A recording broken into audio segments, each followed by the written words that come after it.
Mary had a little lamb. The fault. We believe that all men are created equal. To the magnificent mosaic that is America. From radio beacon to radio beacon. I have a dream today. Change has come to America. Believe it. Knock, knock. Who's there? It's a figment of your imagination. Randi Rhodes Show. Turn up your mind. Right now, a key player in the inquiry, former U.S. ambassador to Ukraine, Marie Yovanovitch, is testifying behind closed doors on Capitol Hill as we speak. We've also learned that Gordon Sondland, the U.S. ambassador to the European Union, has agreed to testify next week. Sondland was supposed to appear for a closed-door interview this week, but was blocked from doing so by the Trump administration. In response, Sondland was subpoenaed. He is now scheduled to appear before Congress on October 17th, defying a State Department directive. But first, I want to focus on Ambassador Marie Yovanovitch. President Trump referred to Yovanovitch as, quote, bad news during that infamous now July 25th phone call with the Ukrainian president. Yovanovitch was removed from her position as U.S. ambassador to Ukraine back in May, months before her scheduled departure. The whistleblower's complaint claims that Yovanovitch's tenure was cut short because she acted against the wishes of then Prosecutor General of Ukraine, Yuri Lutsenko, and the president's personal attorney, Rudy Giuliani. But Yovanovitch's former colleagues have come to her defense. They tell NBC News that the senior diplomat was one of the State Department's most talented and conscientious diplomats. And she would never get involved in partisan politics. Know why? Know why, everybody? Hello. Happy Friday, you bastards. Happy Friday. Maria Yovanovitch is testifying behind closed doors. This will probably go on long into the night. And what's really interesting is that the State Department forbade her. No, Marie. No. And she showed up anyway. She showed up to give her testimony. And Ambassador Sondland, who's the ambassador to the EU, he is a $1 million donor to Donald Trump, a hotelier, a guy who runs hotels, gave $1 million to the Trump inaugural, got himself a ambassadorship, a quid pro quo, if you will, if you must, if you may. Yes, and so for some reason, the EU ambassador was inserting himself into the business of the Ukraine, which is not part of the EU, as you all know. And he agreed that he will acknowledge and obey a subpoena that Congress issued for his appearance, even though the State Department forbade him to testify. So he'll be testifying next Thursday, which is a good day. But today is the day that the 33-year Foreign Service officer, Marie Yovanovitch, testifies behind closed doors. And I just want you to know that the GOP is invited. They are there. So this idea that they're doing everything in secret and we can't ask any questions and nothing can be asked that exculpates the president is a lie. Now, here's her resume.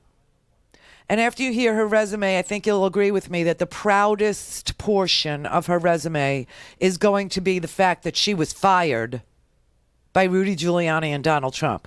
Swear to God. That's going to be like the greatest thing to have on a resume. Okay, so she was a foreign officer for 6 administrations, 6 of them, 4 Republican, 2 Democratic, 7 different countries, 5 of them hardship posts, was appointed to serve as an ambassador 3 times, twice by a Republican president, once by a Democratic president. Do you think she's partisan? Because I don't. Best thing on the resume, though, Marie, is going to be being fired by Rudy Giuliani and Donald Trump, who think they're masters of the freaking universe, who think they're going to cash in on the Russian mafia's business in Ukraine. It's just basically what it comes down to. And, you know, it's like the mob here. Okay, think about the mob here. What did they get into? They got into gambling. They got into the women. You know, they got into drugs, because that's what America had to exploit. Well, turns out Russia's a petrol state. Ukraine also has a lot of natural gas and oil. So the Russian mafia is involved in oil and gas. Shocking. Also the women. Human trafficking. Just as an aside, just a little something to get your beak wet. But that is what's going on here. And she is testifying to that today. All we have is her opening statement so far. But her opening statement is very clear and concise, and it lays out exactly who she is. Apparently, she is the child of communist and Nazi regimes, castaways. Okay, her parents fled Russia. Her parents fled Nazi Germany, and they came here. And because of them, she was able to attend Princeton University, and she decided to study the Soviet Union.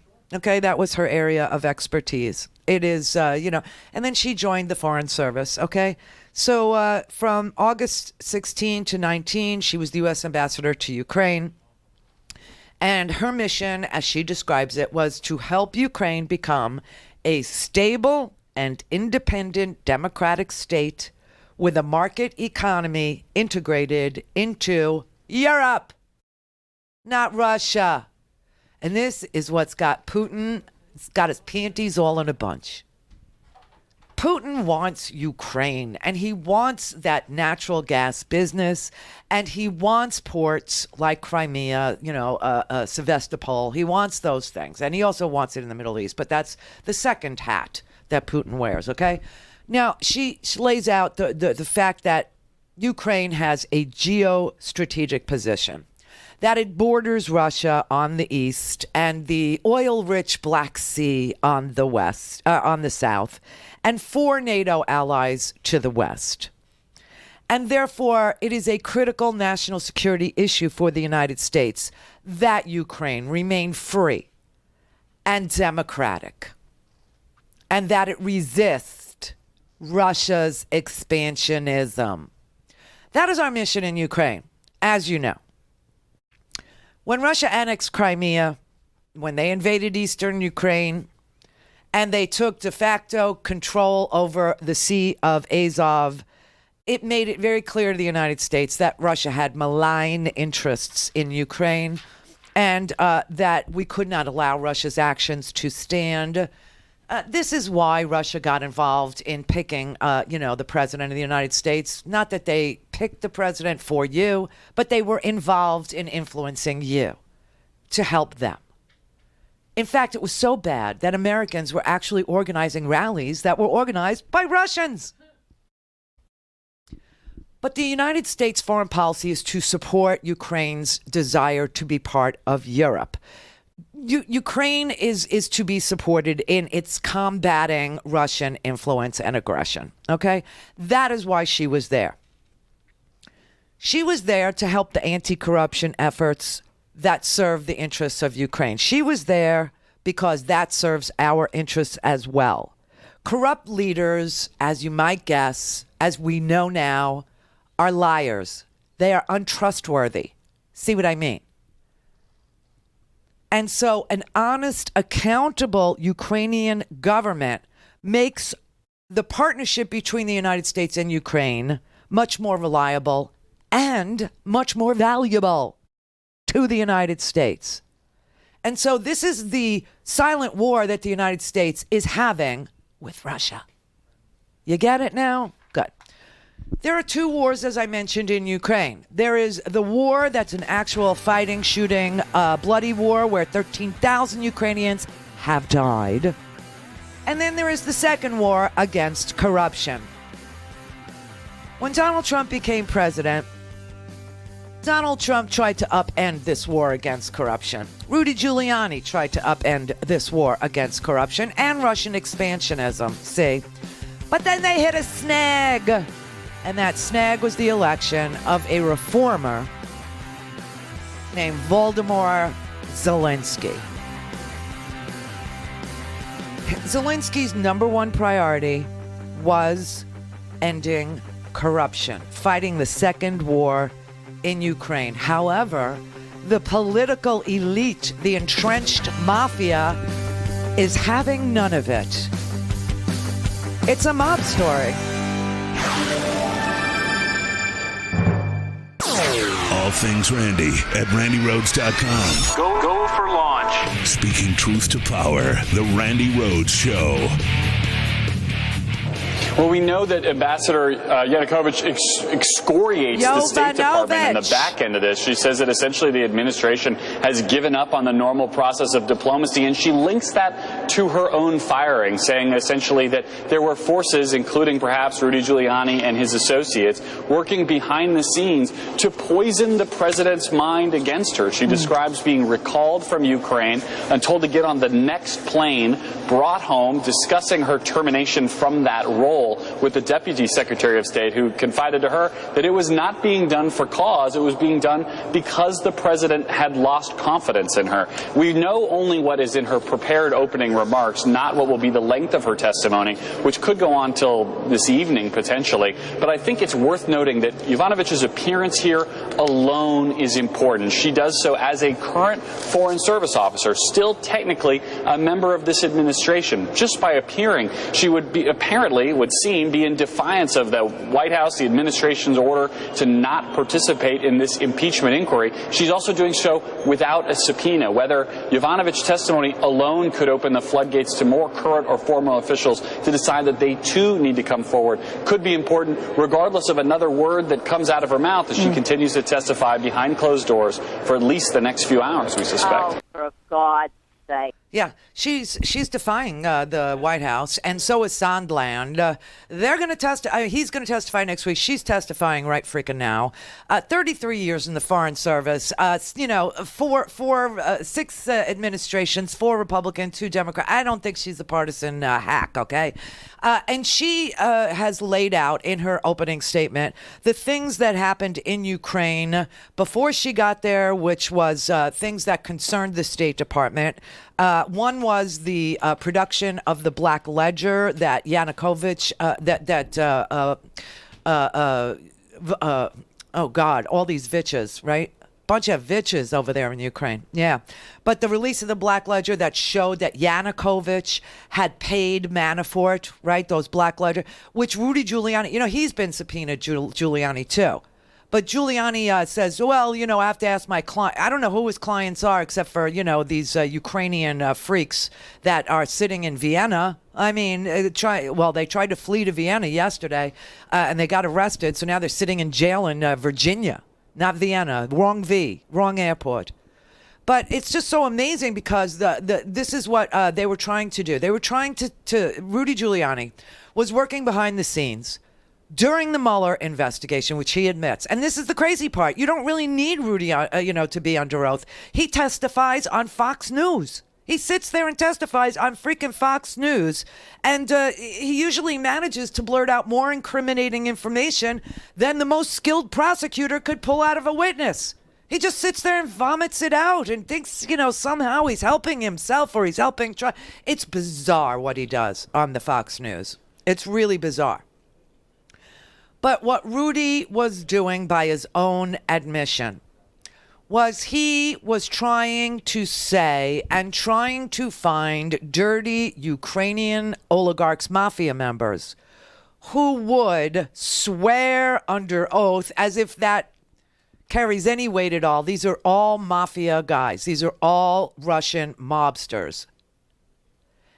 And he was going to get introduced to them, and did during the Mueller investigation, and try to prove, oh my God, that Russia didn't interfere in our election, which Mueller found and indicted the GRU, 12 intelligence officers from the Russian GRU, but that it was really Ukraine. That's what Rudy was doing during the Mueller investigation. He was trying to clear Russia and implicate Ukraine. And when that didn't work out, then he started to go after people who understood what really happened in Ukraine, with Russia invading, Russia, putting Yanukovych in there as Putin's puppet, having the people stand up and drive him out. And now he lives in Russia under the, protection of Putin. And the Black Ledger clearly shows that Manafort was being paid to do, image consulting and to provide a media path forward for Russia for money. And so Rudy hooks up with these two guys in Miami who are interested in a couple of things. I mean, the reason why it gets confusing is because these guys wear more than one hat. They have more than one scheme running at a time. But the big scheme, the one that's really important to these mafia dudes, is to get inside of Ukraine's gas business, because that's where the oligarchs steal the money. That's where the mafia steals its money. That's where they skim. Like, the mafia here skims off of the top of casinos, right? Well, in Russia and in Ukraine, they skim off the top of the gas companies. They skim off the top of the oil companies. That's where they line their pockets. That's how they get rich. And that's what they were interested in. They were interested in getting rid of the CEO of a Ukrainian gas company and putting in a mafia guy. And Marie Yovanovitch, as I said yesterday, would know all about that. And she did.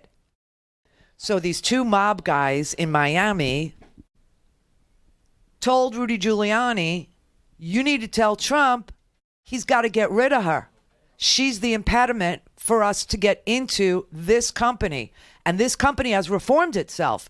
The guy who runs the company, the guy who is the CEO of this gas company now, is considered a giant hero in Ukraine for his anti-corruption efforts. He is revered because he's cleaning up what is the mafia hold on Ukrainian assets, which is oil and gas. You see what I mean? So this is just the most disgusting, deranged, anti-American administration, and Rudy Giuliani is a traitor to this nation. Let me play you Tom Winter, who's a journalist who knows all about the Russian mafia. Cut through this. There are a lot of new names, new characters in this big Ukraine story. Why are they significant as it relates to Rudy Giuliani trying to get information out of that country? Well, I think it's really significant because you have a couple of people who, in Rudy Giuliani, has said that these are his clients. So you have Rudy Giuliani has definitive ties to these people, and then as my colleagues Ken Delaney and Dan DeLuce reported yesterday, these are people that he tried to do a business deal with in Ukraine, in the natural gas business, which is one of the dirtiest businesses that there is in any country, let alone in Ukraine. It's an industry that is notorious for corruption. It is rife with Russian organized crime influences. I mean, that's the primary players in that. People that are involved in regular defenders of the president on TV. I'm talking about Victoria Tenzing and Joe DeGeneva. They represent an indicted, now outside of the natural gas industry, but they represent a Ukrainian oligarch who is in the middle of the natural gas industry. So it's a real dirty industry. You got it? You got it? Call in, connect. To speak to Randi, call 561-270-3844. 561-270-3844. It's a real dirty industry. You've got Rudy Giuliani completely mixed up with these individuals, and on top of that, you have a federal investigation that's been going on for nearly 2 years now, at least a year and a half, according to our reporting. So it's a significant case. So they were effectively, because of their connections to Ukraine, helping Rudy Giuliani get access inside Ukraine, perhaps to find information about the Bidens, for example. Yeah, I mean, that's another huge part of this. It's not it has nothing to do with the charges that were filed yesterday, but this is absolutely something that's been talked about. This is absolutely what has come up in the past, and so it raises a lot of questions if you have them at the center of this ongoing Biden effort to find information in Ukraine. And in the meantime, you've got them accepting, according to the allegations yesterday in the indictment, you've got them accepting foreign money and putting that into the U.S. election process. And as the indictment states, there's no indication that the campaigns or that the pro-Trump super PAC that received money here, that they were aware of these efforts. But but they're definitely involved in influencing the 2018 election in actually giving money to a then sitting U.S. Congressman, Pete Sessions.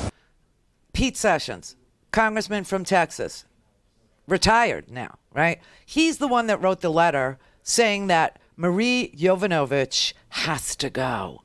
And he did it in exchange for a campaign contribution that turns out to be Russian mob money. Isn't that special? All right, Kevin in Jacksonville. Yes, ma'am. How are you doing? I'm good. Wonderful. I have a question, and I'm very serious. So we're pointing fingers at Giuliani. We're pointing fingers at Trump. They've been pointed at him the day he walked down an escalator. The day he walked down. I want to know why nobody's pointing a finger at Hillary Clinton. What? I want to know why wait. nobody is pointing a finger. So Hillary at Clinton So Hillary Clinton isn't the most investigated person on the planet? Hillary Clinton is the most corrupt person on the planet. So she's not the most investigated person on the planet? Yes, she is. Right, she is. And maybe not. So she was investigated by everybody, including Trey Gowdy and the Benghazi boys. She was investigated by the FBI. She was investigated by Comey. They had the Clinton family had a special counsel appointed. His name was Ken Starr. Looked into every single sexual activity that the Clintons ever were involved in, and they've never found anything. Crap. What's bullcrap? What part of what I said is untrue? You're a good liar. What part of what I said is untrue? All of it. All of it. She's never been investigated. She didn't testify for 11 hours in front of the Congress. Let off the goddamn hook. Oh, no, you can't curse on my show. I'm so sorry. Thank you. I'm sorry, but this is a clean show. It's a real show. It's not some sewer show. And again, Hillary Clinton, the most investigated human being probably on this planet. Nothing. Never found anything. Donald Trump is in charge of the Justice Department now. Do you think that if there was any there, that Donald Trump wouldn't have had her locked up by now? Do you think that she would be free if she had done anything provable? Do you? You gotta cleanse your brain of all of this, whataboutism, because it ain't gonna work. She's been investigated from stem to stern. There is no there. She did nothing that's indictable. She did nothing that's criminal. She did nothing that Congress could, impeach her for. She was the Secretary of State, as you know, and the same Benghazi boys are now telling you all this swill, but they're the ones who investigated her. Trey Gowdy and Kevin McCarthy and Stephen King and all these, lunatics never came up with anything. Nothing.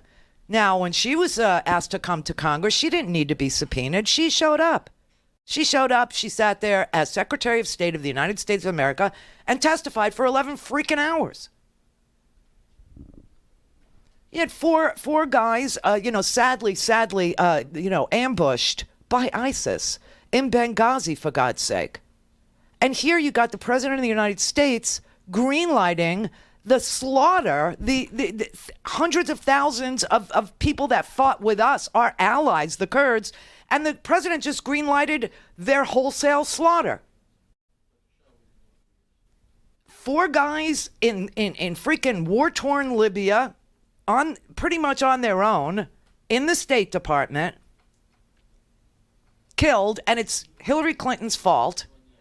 But the President of the United States ordering the wholesale slaughter of our allies in Syria, and you don't have any problem with it. Something's wrong with your thinking, you see what I mean? John in Minnesota. Yeah, I just wanted to say I don't want to necessarily change the topic, but why would you know, there is a war, and the war, I think, is Fox News and also the police. The police in this country unabashedly say things that they should not say, that any civil servant would be fired for, you know, the heads of the unions, and they get away with it. What are you talking about? Well, Bob Kroll, he is president of the Benevolent Union here in Minneapolis. The Benevolent And he wanted to be able to allow policemen to wear their uniforms representing the city of Minneapolis at the Trump rally. You know, that happens all the time. It happens all the time, you see. Yeah, it does, and it shouldn't happen ever. These people should be fired. I would like to see, and then Patrick Lynch, I remember. I mean, this is like bizarre. Cindy in Oregon. Hi. Hey. I just wanted to tell you thank you very much. I didn't really know a lot about politics, and then I bought your podcast, and I've been listening to you for almost 2 years now. And you've made it really easy for me to hold my own against a lot of people that I know that are Republicans, namely most of my family. But it makes it easier on me knowing that you can break it down in layman terms that I can understand. And I wanted to tell you thank you very much for that. Well, you're very welcome, because sometimes when these stories seem, you know, uber complicated, they're really just crimes. They're just true crime stories, you know? So yeah. Right.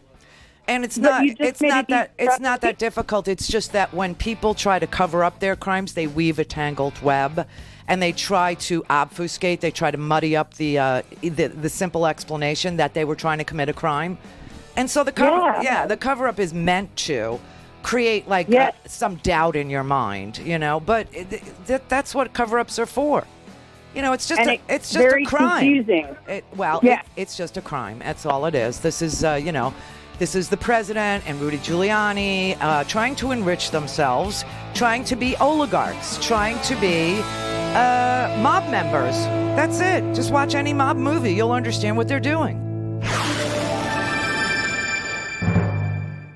This is the Randi Rhodes Show. To speak with Randi, dial 561-270-3844. That's 561-270-3844. The president was exceptionally unhinged last night at his rally in Minneapolis. For those of you who are like maggots, there's another one for your listening pleasure tonight from Louisiana.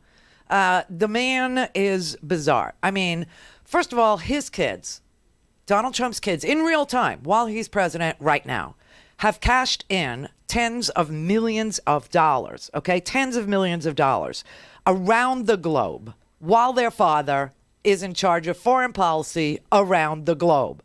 I mean, you know, the Ivanka has dinner with President Xi at Mar-a-Lago, and the next day she gets 3 preliminary trademark approvals for jewelry, handbags, and spa services.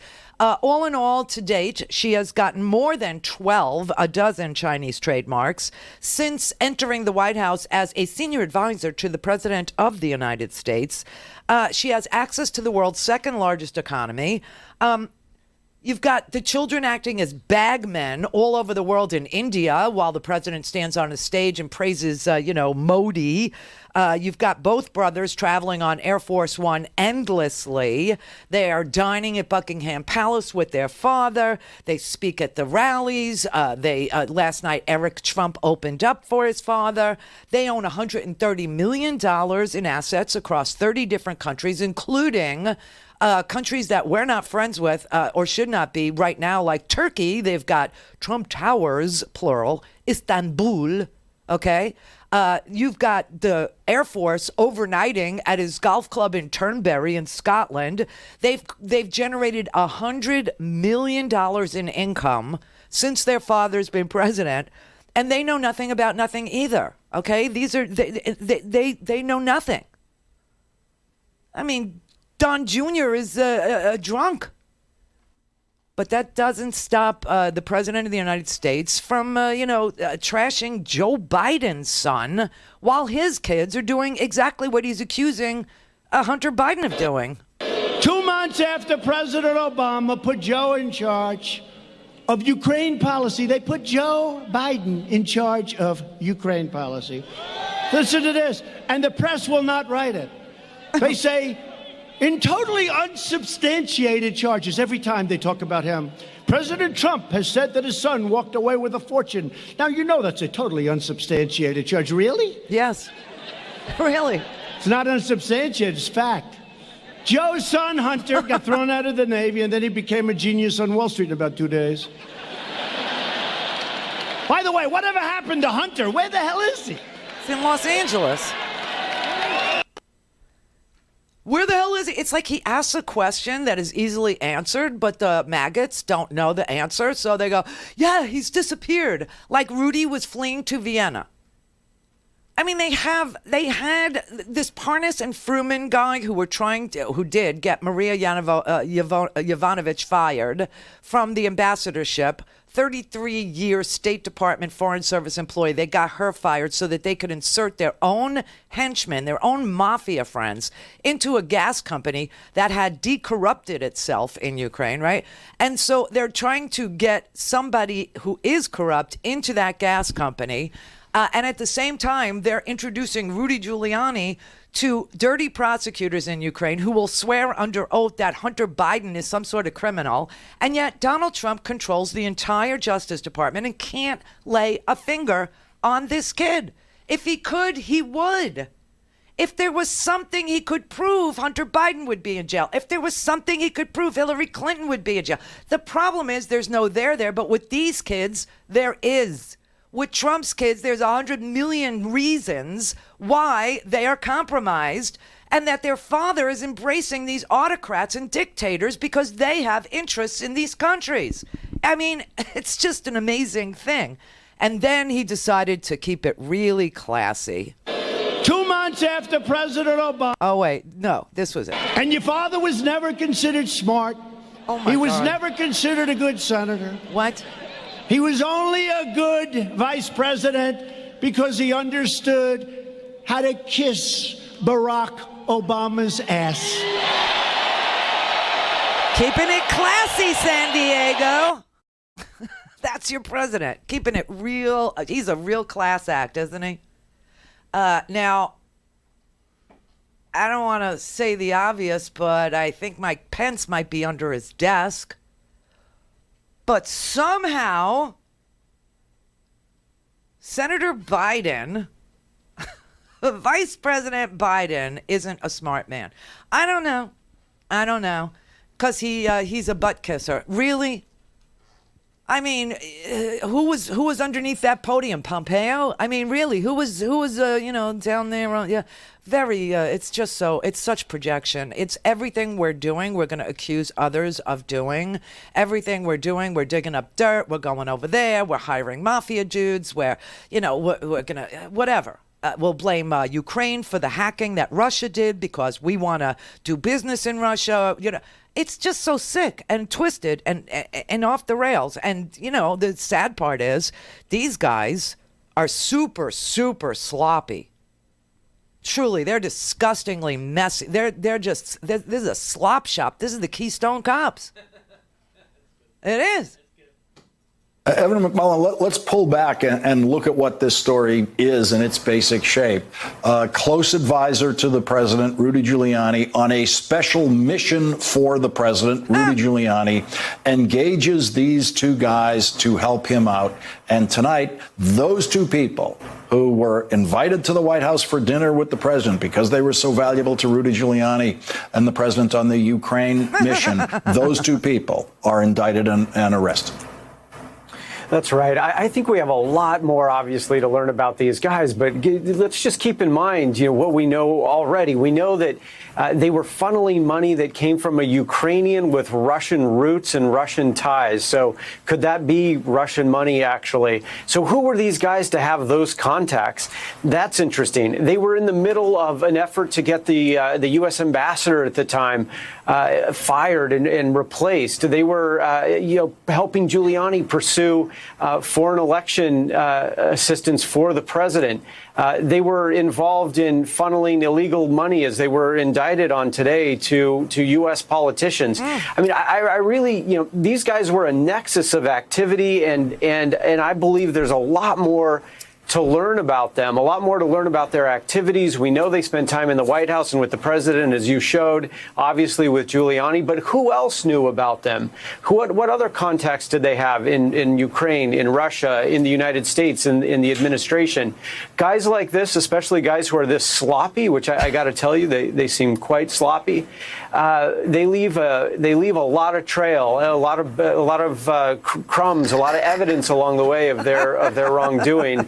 And I think there's a lot more to learn here about these guys and about those who were involved in the administration with them. It's the Keystone freaking Cops, man. This is a schlock shop, as we say, a slop shop, sloppy, seconds and thirds. I mean, it's just so disgusting. And Rudy sits on the TV, sits on Fox News, and he confesses. But, maggots don't understand the story. They don't. It's too confusing for them. They don't get what the story is, and it's really a simple story.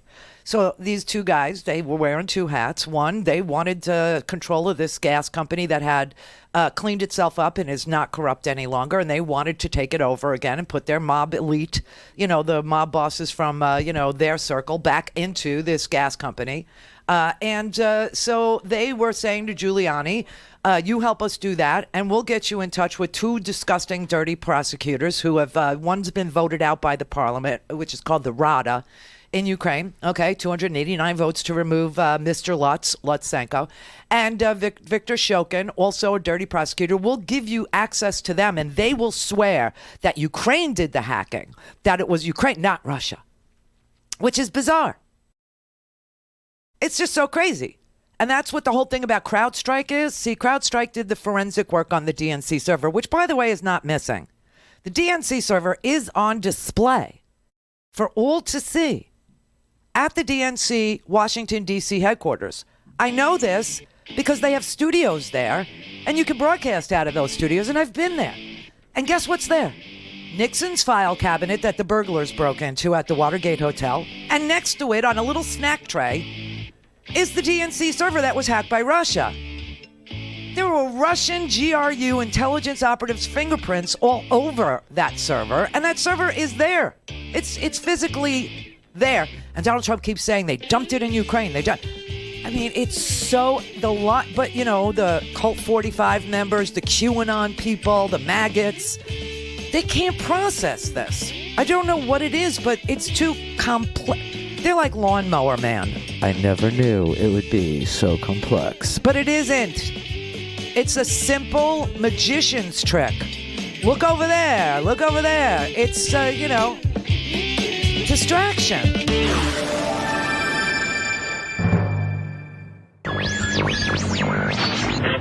Mary had a little man. The fault. We believe that all men are created equal. To the magnificent mosaic that is America. From radio beacon to radio beacon. I have a dream today. Change has come to America. Believe it. Knock, knock. Who's there? It's a figment of your imagination. Randi Rhodes Show. Turn up your mind. We have just released Fox News polls on what voters think about impeachment. 51% of those responding say the president should be impeached and removed from office. That's up 9 points from July. Yay! 9 points from July. Almost 20% of Republicans are down with impeachment and removal now. So this is growing because this isn't a deep state plot, you freaks. This is a swamp. This is what a swamp looks like. This is how a mob behaves. This is what the mafia does. This is as if we had Paulie as the president of the United States. This is what this is. And they are trying to sell crime to these people in Iowa and, New Hampshire. They're trying to sell crime as a virtue. It's like Goodfellas when Karen says, we would just, it all became so normal. It was as if we had guys who would go the extra mile to get us all the little things, and then pan the Italian custom suits and the hand beaded gowns. This is mafia stuff. Don't you understand? Trump has always been a mob boss. You know, he hasn't been a big one. He's been a small one. I mean, they totally ran over him in Atlantic City. The House always wins, except for Trump. So Nancy Pelosi is the House. I got news for you, Donald. The House always wins. He's going to learn that one the hard way. He's getting impeached. That's a fact. And it's not by a deep state. You got dozens and dozens of whistleblowers, some of them inside the White House. Some of them have, 4 more whistleblowers from the national security part of the government have raised alarms about this Ukrainian crap, this phone call. Apparently they were, people were alarmed in the White House before he even got on the phone with Zelensky. Before he even said to Zelensky, I need a favor, though. You know what I mean? You're going to do this and I'm going to give you that. It's just so ridiculous. This is it. This is done. This is everything. This is all you need. It's over. There are a symphony of whistleblowers, literally a symphony, and they are cooperating with Congress, and they have been. They have been. And now it's going to go to the Senate. And if the Senate doesn't vote to convict Donald Trump after everything that we are seeing in real time, everything we saw, everything we see, then they will be rubber stamping that the president is above the law and that he can shoot somebody on Fifth Avenue and get away with it. It would be like the Roman Senate. Do you remember the Roman Senate story? They gave absolute control to an unelected emperor. And Caligula actually made his horse a senator. Don Jr. could be a senator. Let me show you what the senators are doing. This is so bizarre. Cory Gardner, who's going to get defeated in Colorado. Right, Colorado? Right? We're all over this. Hickenlooper, Hickenlooper, Hickenlooper. Okay, so I just wanted to show you. Cory Gardner was asked a really simple, straightforward question. He was asked by reporters if he thinks it's inappropriate to ask a foreign government for dirt on a political opponent. That's it. It was a yes or no question. Does he think it's appropriate or inappropriate to ask a foreign government for dirt on a political opponent? Cory Gardner was apparently given talking points, and he just kept repeating them. He kept regurgitating them. He kept on just saying the same damn thing over and over. It was sick. Senator, as you know, impeachment's on the minds of a lot of people. You've called it a partisan circus, but I haven't heard you answer this question. Do you believe it's appropriate for the President of the United States to ask a foreign leader to investigate a political rival? Yes or no? Well, look, this is what we're going to get into. The Senate Intelligence Committee is having an investigation, a bipartisan investigation. Unfortunately, though, what we've seen is a very political process take over. If you look what Al Green in Texas, member of Congress, has said, we need to impeach President Trump now because we might not be able to beat him in November. That's about politics. That's not what this serious investigation should be about. But is it appropriate? Joe, I've answered your question. No, you didn't. Is it a yes? Is it a yes or it's a yes or no? Well, here's what we see in the House of Representatives. You see a very partisan process taking place. Why is it that when you all do stories or we see reports in the news, it's about 4 states? Colorado, Arizona, Maine, and North Carolina. Are you kidding? Seems to be about politics and elections, other than the serious process that it is. But the question is it appropriate for a president? Look, I think we are going to have an investigation, and it's a nonpartisan investigation. But Senator, it's a nonpartisan investigation. It's an answer that you get from a very serious investigation. But would you be okay with it if it was a Democrat asking a foreign government? Look, here's what we're doing. What we saw immediately was a jump to a very partisan, serious use of a tool in the Constitution. This is about an investigation that's taking place at the Senate Intelligence Committee. That's where it should be. What we've seen from the House of Representatives and Nancy Pelosi is a very partisanized effort. What other reason do you have to cover 4 states every time you do a story on this? It's about Colorado, it's about California, it's about North Carolina and Arizona. That's what you're saying over and over again in all these stories. Is it okay? So this is a serious time. A very serious investigation. Let's have that investigation. Is it okay for you to ask a foreign rival to investigate? You know what I've said before. But you're not answering the question. We want to hear from you. You're a smart guy. You know the debate. This is about the politics of the moment, and that's why they're trying to do this now. He just wouldn't answer the question. Is it appropriate for a president of the United States to ask a foreign government for dirt on their opponent? He won't answer the question. He's on these stupid talking points, and they don't even make sense. I mean, you know how many newspapers a day I read? Obviously, if you have the homework section, you know that I've had to read those newspapers in order to show you those articles that I think will inform what you can process about what's going on, right? So you read the Wall Street Journal, the Washington Post, the New York Times, USA Today, for God's sake, right? You read all these newspapers every day. I see nothing in the newspapers about Colorado, Arizona, Maine, and whatever else he's talking about. He's just making crap up. And he won't answer a simple question. Meanwhile, let's do a little then and now for you. When Bill Clinton was being impeached for personal sexual behavior with a 24-year-old intern at the White House, jury was not out. They were like, this is it. He is violating the laws of the United States. I don't know what law, but he's violating the laws of the United States. We've got to get rid of him. Time has come to say to the Democrats and to say to the president, quit undermining the law in the United States. What you have lived through for 2.5 long years is the most systematic, deliberate obstruction of justice, cover-up, an effort to avoid the truth we have ever seen in American history. Technically, the President of the United States cannot obstruct justice. The President of the United States is the Chief Executive Officer of the United States. If he wants to fire the FBI director, all he's going to do is fire him. The notion that you can withhold information and documents from Congress, no matter whether you're the party in power or not in power, is wrong. Respect for the rule of law must mean something irrespective of the vicissitudes of political cycles.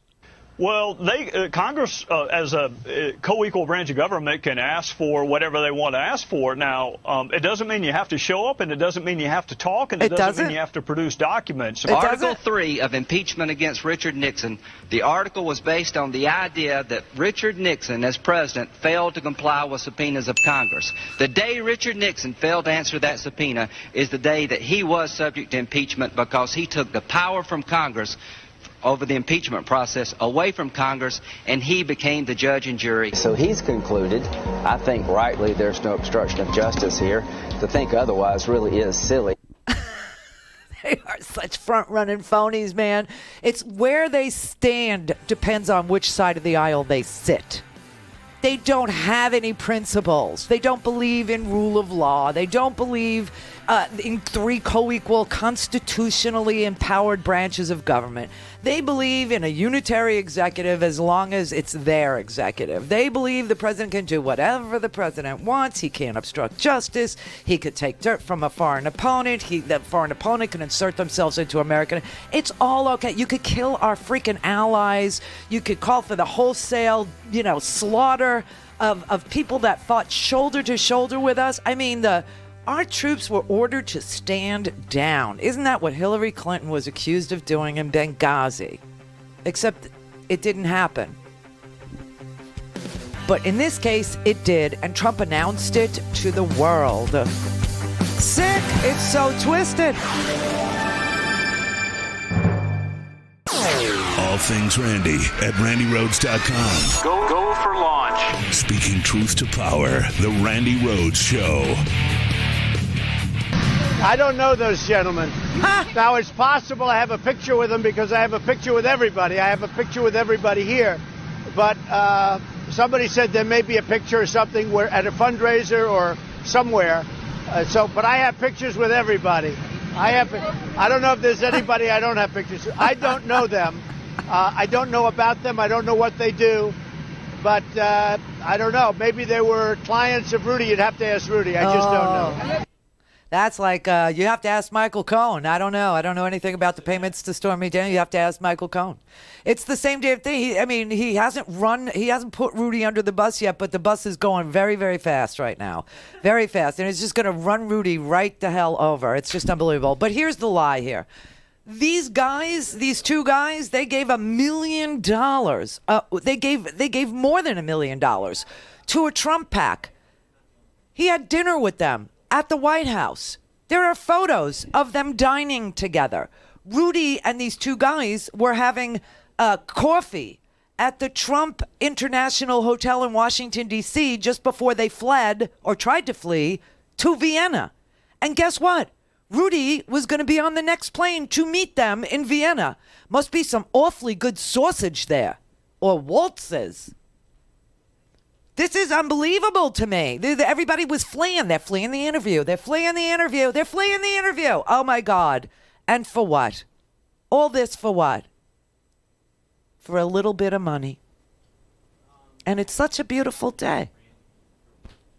See what I mean?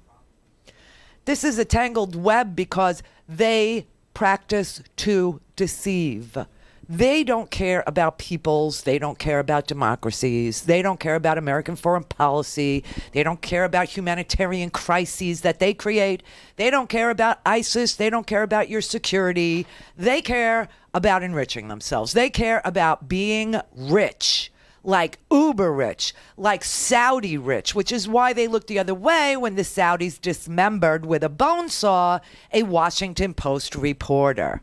And then, Donald Trump, he couldn't care less. He goes over to Saudi and he does a little dance with them and praises them. I mean, look, there he is. This was the first official foreign trip as president of the United States. There's Steve Bannon over there, trying to destabilize Europe. There he is. There's Donald Trump with absolutely no rhythm. Doing the white man's over by... How sad. Oh, my God. These people just care about being rich. We just deployed 1,500 troops to Saudi Arabia, who, by the way, supplied 15 of the 19 hijackers on 9/11. And now he's standing on a stage last night saying we have to betray our allies, the Kurds. Why? Because I promised to bring the troops home. Well, here's two dirty little secrets about that. The troops don't come home if they're told to stand down and watch their brothers in arms get slaughtered. They are either standing there watching their brothers in arms getting slaughtered, or they are redeployed to, I don't know, Saudi Arabia. They don't come home. That's ridiculous. Anybody who's ever served, knows you don't get to come home. You get redeployed. Such a lie. That's number one. Number two, why are we defending freaking Saudi Arabia on Saudi soil, which was the reason in the first place for the 9/11 attack? Why were we attacked on 9/11? Because Osama bin Laden, a Saudi, said that he couldn't tolerate the Bin Sultan air base. He didn't want American boots on Holy Land, his Saudi Holy Land, and that is why we were attacked. And now Donald Trump today is redeploying to Saudi Arabia 1,500 American soldiers. Sick. It's like they're trying to destabilize the world. They're going to release all these ISIS dudes. I mean, Erdogan has already said he'll open up the floodgates and ISIS will flee all over Europe. And Donald Trump knows it. And he actually said, what can I do? What can I do? I promised to bring the troops home. So what could I do? It's ridiculous what's going on. Ridiculous. A very tough campaign against the Kurds. Get them out.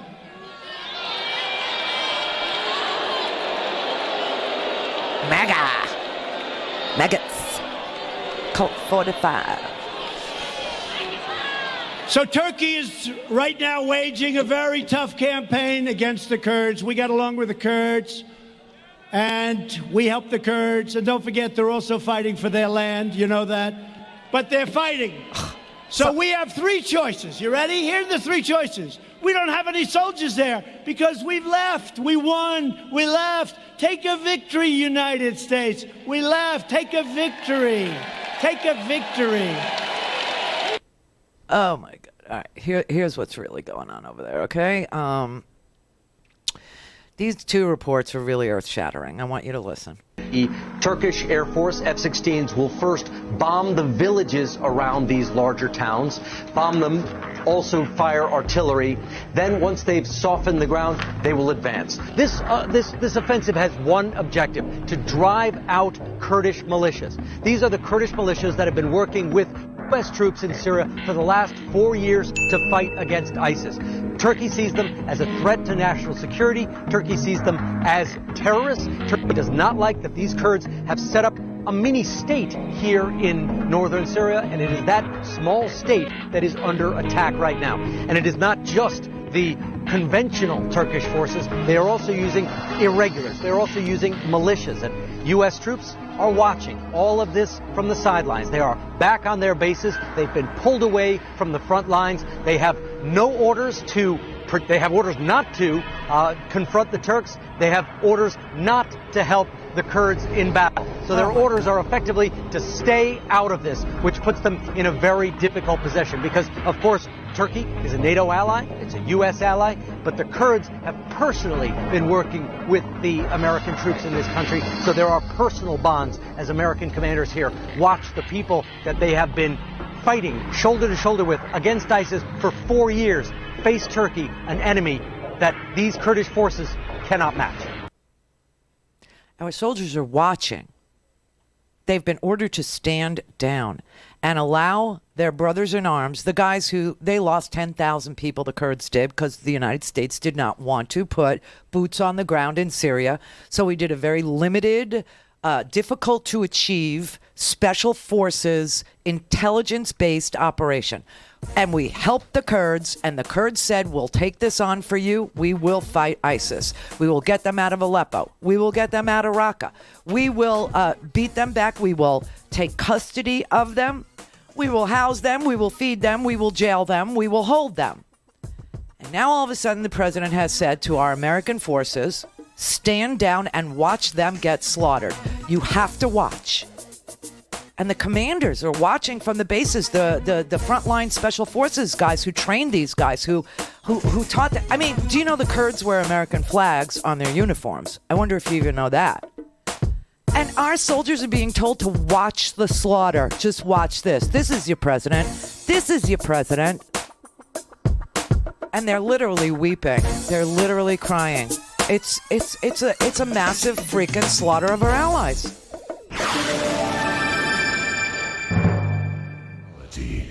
Call in, connect. To speak to Randi, call 561-270-3844. 561-270-3844. Turkey's foreign minister tonight says the assault will continue until, he says, all terrorists are neutralized. The assault is facing worldwide condemnation, in part because it's not just an offensive, it's a settlement campaign. Turkey is sending in Arab militias that would displace the Kurds from their homes permanently. And there are growing fears about these detention camps holding tens of thousands of ISIS fighters and their families. Kurdish officials now warn some ISIS members have probably already escaped because Kurdish troops had to rush to the front lines. U.S. forces have taken custody of at least 2 high-profile ISIS detainees accused of murdering American journalist James Foley and dozens of other foreigners. U.S. troops here in Syria are on their bases monitoring the situation, and they say so far they're seeing more Turkish-backed militias than Turkish troops, and that worries them. Oh, my God. So it's like Iranian Hezbollah? I mean, what are we talking about? Arab militias. Whose militias are these? Are these Saudi militias? Are these Iranian militias? Are these Syrian militias? Who the hell are these people? And I have to tell you, a couple of things just broke. One of the artillery attacks in Turkey just came perilously close to our soldiers who are still there. So he spent last night, that was the longest rally he'd ever had last night. He was just completely unhinged, lying his face off last night in Minneapolis.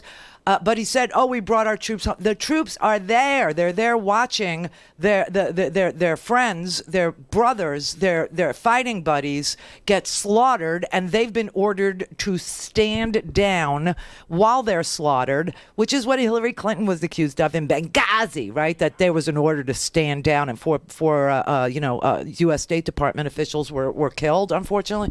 That did not happen. But this did, because Donald Trump said it to the world and keeps saying it to the world. That we're out of there. We're out of there. We're not doing it. And screw the Kurds. Screw them. I don't care. So, they didn't help us in World War II. They didn't help us in Normandy. They're only fighting for their land. So I think Normandy is in France, and I think the French were fighting for their land in Normandy. I think the UK, I think Britain was fighting for their land in World War II. I do. I think Japan, who was on the other side of our efforts in World War II, I think they're now a very close ally. So I don't know what the hell he's talking about, but there has been some historians that looked and said the Kurdish did help us in World War II. You just don't know it, Mr. President, because you're an idiot. But they did help us. They just don't have a state called Kurdistan, so you can't say the Kurdish army. But the Kurds themselves did help us on the Allied side in World War II. Now, we know Turkey fought against us in World War I. See, they were not our friends. I mean, it's just, he's so ridiculous. He's such a loser. He's such a terribly corrupt man. But I have good news here. So here's a couple of court cases that have been decided today. The district court in D.C., the appeals court, higher. District is the first, appeals court is the second, and then the Supremes are the ultimate, right?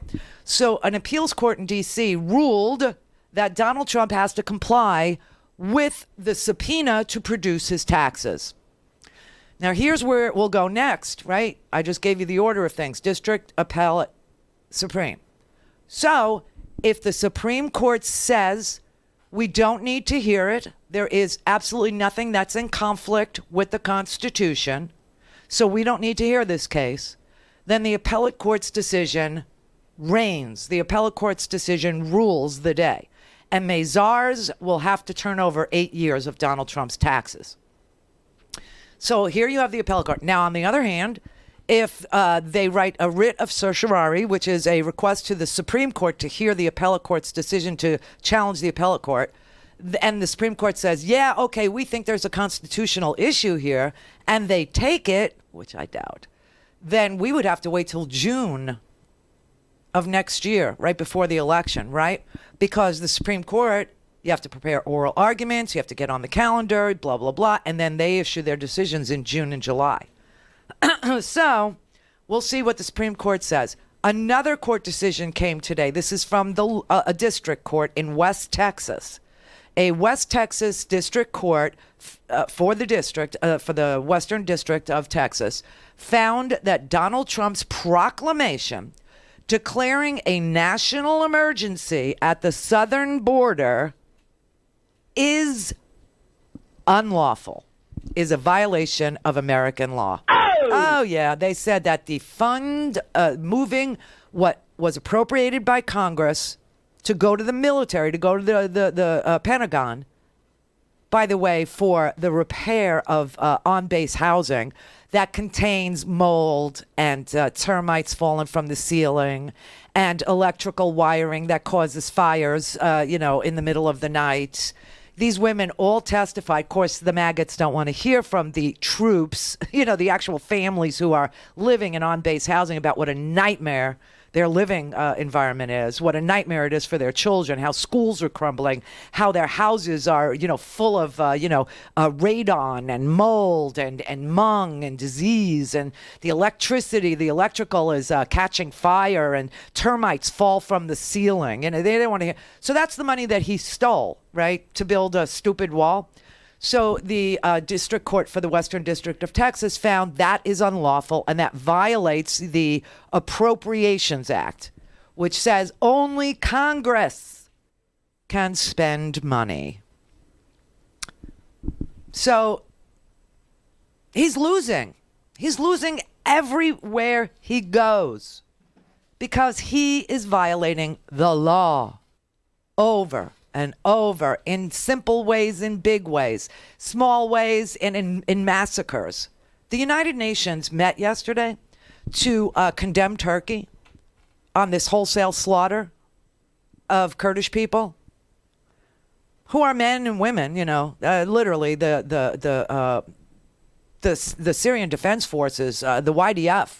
These are Kurdish groups that include men and women. They fight shoulder to shoulder.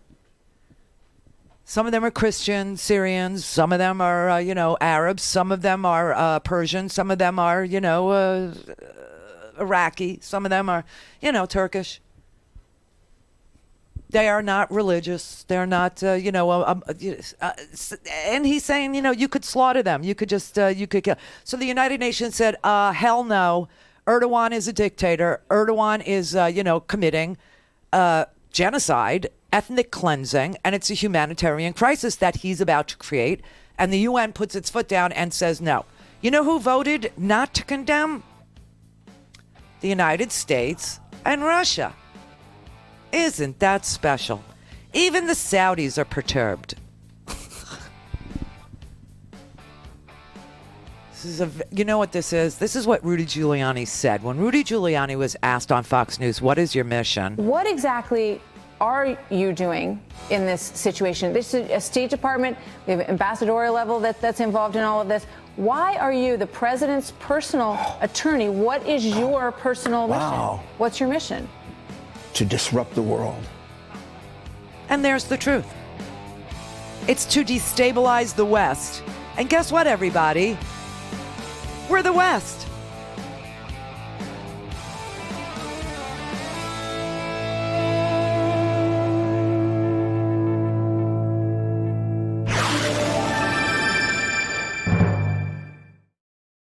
This is the Randi Rhodes Show. To speak with Randi, dial 561-270-3844. That's 561-270-3844. So we are out of there. We've been out of there for a while. We're not out of there. No soldiers whatsoever.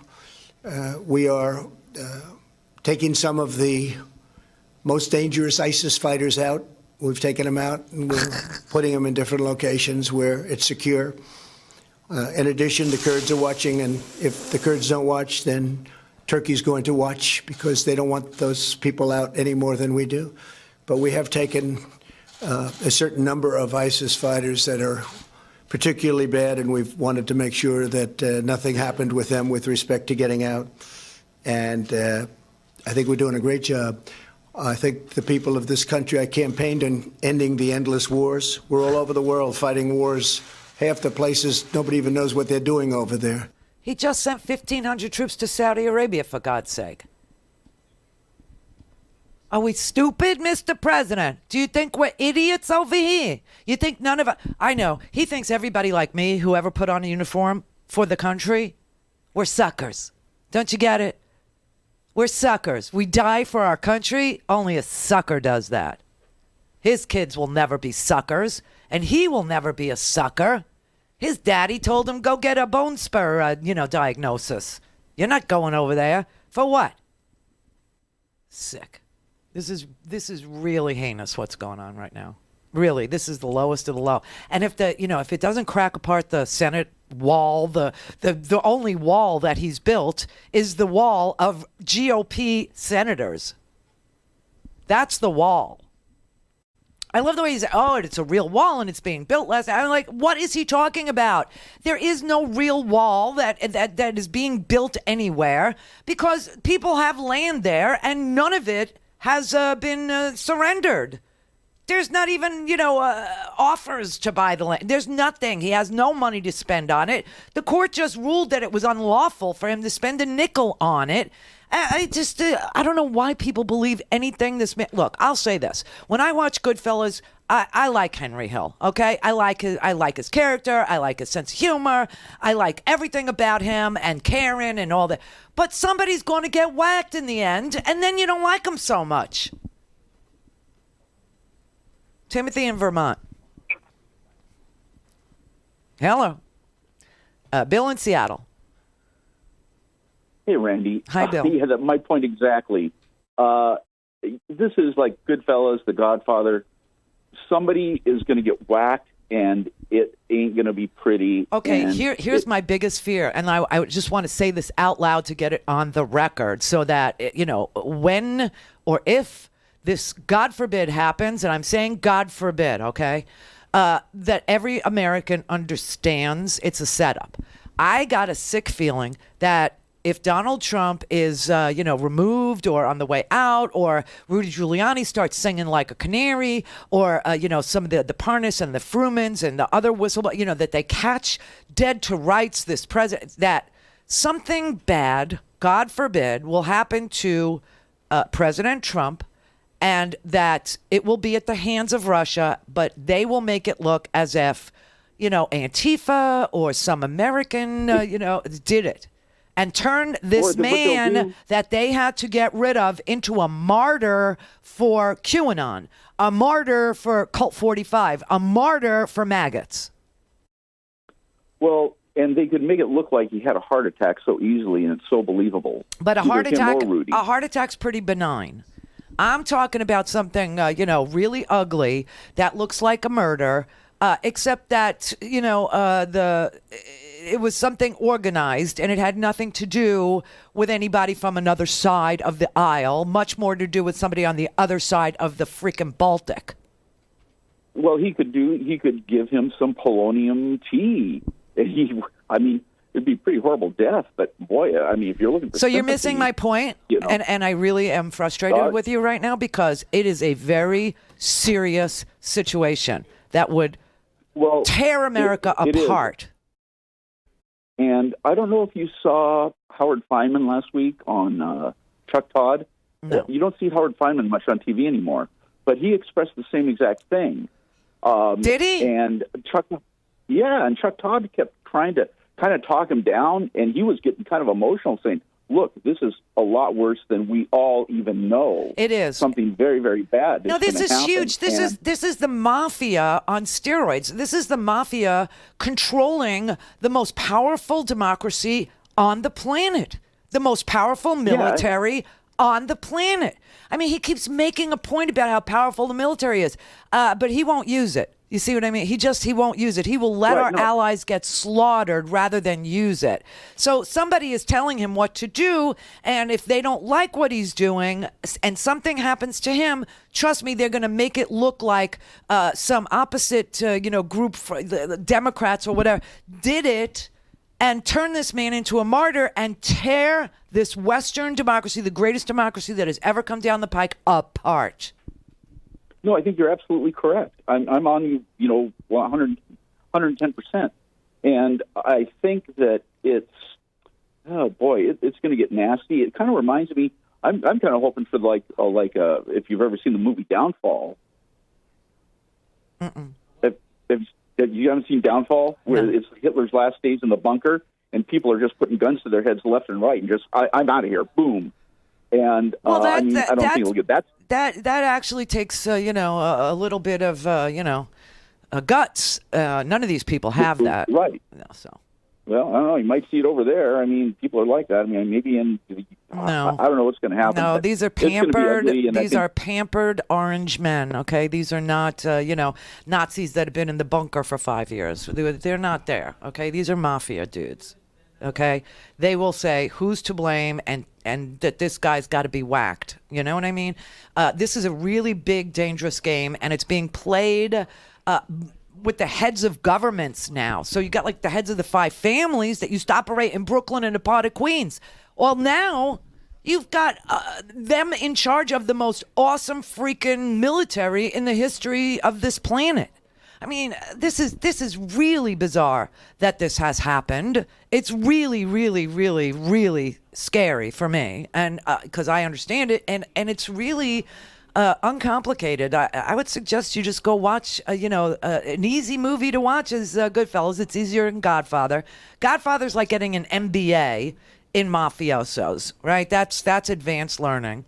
But Goodfellas is pretty straightforward and entertaining and colorful, and you will see what's going on. You will understand what's going on, because this is that. Except that they're playing at a level that the mafia could only dream of playing. Kelly in New Mexico. Hey, Randy. How are you? I'm good. Thank God I'm doing great. Thank God it's Friday, huh? Yeah, TGIF, baby. I'm like out of here. I'm out of here like the American troops in Syria. I'm feeling for the Kurdish people, man. We just turned our backs on them. I feel for our American I feel so bad for our American combat soldiers, our special forces, because they are literally being ordered to watch their brothers, their soldiers, their friends, their buddies that they fought with, that they trained to fight with, they're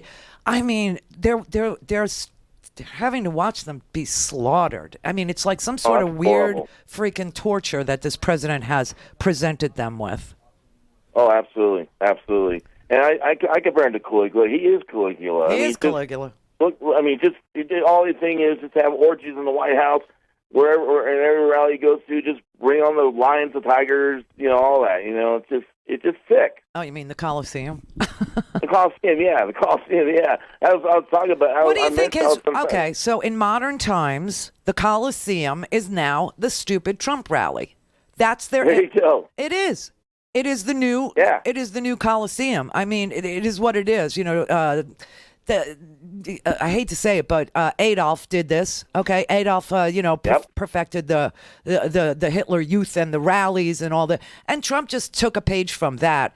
But that was a replacement for the Coliseum. That's what that was. Oh, absolutely. I mean, they used to have 110 days of fights in the Coliseum. I don't know if you know how bloody that really was for 110 days. Oh, I've heard some really horrible stories about that. Right. And now, they had a rally last night in Minnesota where he just swore and cursed and kept it real classy. Real classy. That's your president. Real class act, that one.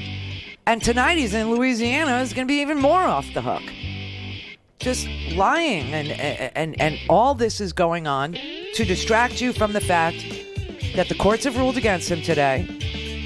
Twice. That he's breaking the law with the transfer of money from the military for the stupid wall. That he needs to produce his taxes, that subpoenas matter, and he's allowing for the wholesale slaughter of our allies in Syria. Go with God, everybody. Go with God, or ask your guru. I don't know.